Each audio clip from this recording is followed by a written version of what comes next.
नमस्कार। कभी सोचा है कि ये दुनिया हमें जैसी दिखती है वैसी क्यों दिखती है? इसका सारा खेल पता है किसका है? रोशनी का। आज हम इसी रोशनी के रहस्यों को समझने की कोशिश करेंगे। इसके बिल्कुल बेसिक नियमों से लेकर हमारी आंखों की जो कमाल की बनावट है वहां तक। तो चलिए इस दिलचस्प सफर की शुरुआत करते हैं। तो आज हम कहां से कहां तक जाएंगे। सबसे पहले हम प्रकाश के कुछ बेसिक रूल्स को समझेंगे, फिर देखेंगे कि शीशे और लेंस आखिर करते क्या हैं।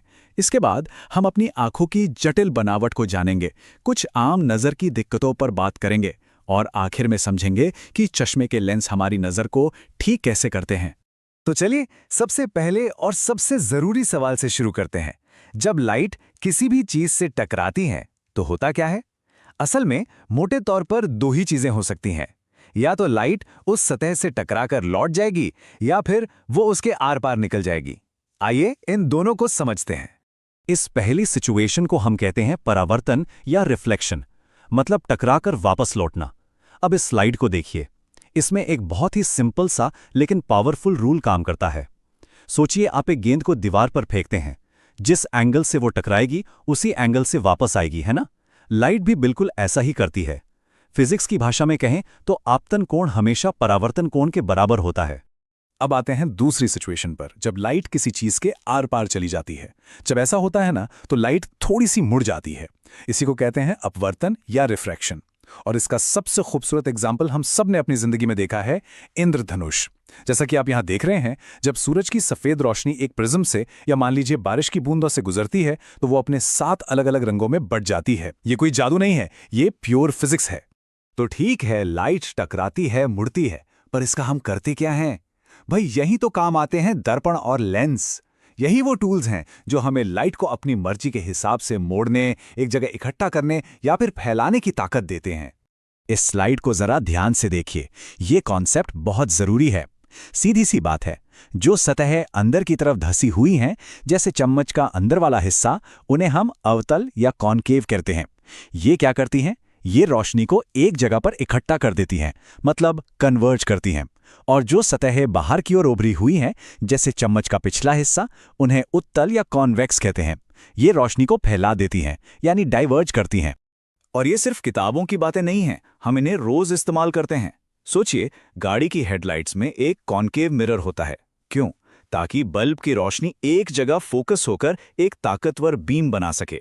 और वहीं दूसरी तरफ गाड़ी का जो साइड मिरर होता है वो कॉन्वेक्स होता है। वो रोशनी को फैलाता है ताकि ड्राइवर को पीछे का ज्यादा से ज्यादा एरिया दिख सके। तो अब जब हम लाइट के रूल्स और लेंसेज को समझ चुके हैं, तो चलिए देखते हैं कि ये सब मिलकर कुदरत के सबसे बेहतरीन ऑप्टिकल इंस्ट्रूमेंट में कैसे काम करते हैं। जी हां, हमारी अपनी आंखों में। हमारी आंखें भी देखने के लिए इन्हीं रिफ्लेक्शन और रिफ्रैक्शन के सिद्धांतों का इस्तेमाल करती हैं। ये हमारी आंख का एक बेसिक सा स्ट्रक्चर है। लाइट सबसे पहले बाहरी परत यानी कॉर्निया से अंदर आती है, फिर लेंस से होके गुजरती है और आखिर में आंख के पीछे पर्दे पर, जिसे रेटिना कहते हैं, वहां एक इमेज बनाती है। चलिए इन हिस्सों को थोड़ा और करीब से देखते हैं। तो सबसे पहले आता है कॉर्निया। ये आंख के ऊपर एक पारदर्शी खिड़की जैसा है। और मजे की बात यह है कि रोशनी को फोकस करने का ज्यादातर भारी भरकम काम यही कर देता है। आप इसे आंख का मेन फिक्स्ड लेंस कह सकते हैं। कॉर्निया के ठीक पीछे है हमारा क्रिस्टलीय लेंस, और ये तो सच में एक अजूबा है। इसके चारों ओर छोटी छोटी मसल्स होती हैं जो इसका आकार बदल सकती हैं। इसी की वजह से हम कभी पास की किताब पढ़ पाते हैं और अगले ही पल दूर के पेड़ को भी साफ देख पाते हैं। ये हमारी आंखों का built in auto focus system है। कमाल है ना? और आखिर में ये सारी फोकस लाइट पहुंचती है रेटिना पर। रेटिना को आप कैमरे के सेंसर की तरह समझ सकते हैं। अब यहां एक बहुत ही मजेदार बात है। रेटिना पर जो इमेज बनती है ना, वो हमेशा उल्टी होती है। फिर ऑप्टिक नर्व इस सिग्नल को एक केबल की तरह हमारे दिमाग तक ले जाती है और हमारा दिमाग इस तस्वीर को सीधा करके हमें दिखाता है। लेकिन क्या हो अगर ये परफेक्ट ऑटो फोकस सिस्टम थोड़ा सा गड़बड़ा जाए? बस तभी हमें नजर के चश्मे लगते हैं। ये समझना जरूरी है कि ये कोई बीमारी नहीं है, बस फोकसिंग में एक छोटी सी गड़बड़ी है। सबसे आम प्रॉब्लम है मायोपिया, जिसे हम आम भाषा में दूर का चश्मा लगना भी कहते हैं। इसमें होता क्या है, जैसा कि आप स्लाइड में देख सकते हैं, आंख लाइट को जरूरत से ज्यादा मोड़ देती है। इसकी वजह से इमेज रेटिना पर बनने की बजाय उसके थोड़ा पहले ही बन जाती है और नतीजा पास की चीजें साफ लेकिन दूर की चीजें धुंधली। और इसका ठीक उल्टा होता है हाइपरमेट्रोपिया में, यानी पास की नजर कमजोर होना।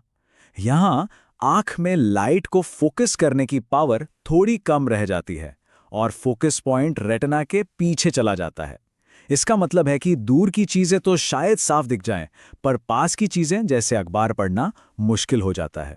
तो सवाल ये है कि इन फोकसिंग की गलतियों को ठीक कैसे किया जाए। जवाब वहीं छिपा है जहां से हमने शुरू किया था, लेंसेज में। हम अपनी आंखों को ठीक करने के लिए बेसिक फिजिक्स का ही इस्तेमाल करते हैं। याद है, मायोपिया में आंख लाइट को बहुत ज्यादा फोकस कर रही थी। तो इसका इलाज क्या है? हम एक अवतल यानी कॉनकेव लेंस का चश्मा लगाते हैं। ये लेंस क्या करता है? ये लाइट को आंख में जाने से ठीक पहले हल्का सा फैला देता है, यानी डाइवर्ज कर देता है।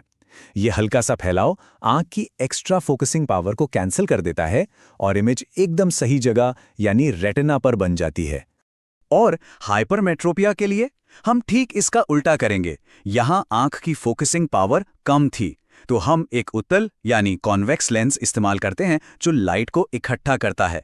ये लेंस आंख की मदद करता है, उसे थोड़ी एक्स्ट्रा फोकसिंग पावर देता है और फोकस पॉइंट पीछे से खिसक कर ठीक रेटिना पर आ जाता है। तो देखिए कैसे प्रकाश के कुछ आसान से नियम हमारी देखने की शानदार काबिलियत को कंट्रोल करते हैं और कैसे हम उन्हीं नियमों का इस्तेमाल करके अपनी कमियों को दूर कर सकते हैं। ये बात सोचने पर मजबूर करती है ना, कि अगर हम अपनी आंखों को ठीक करने के लिए इंजीनियरिंग का इस्तेमाल कर सकते हैं तो भविष्य में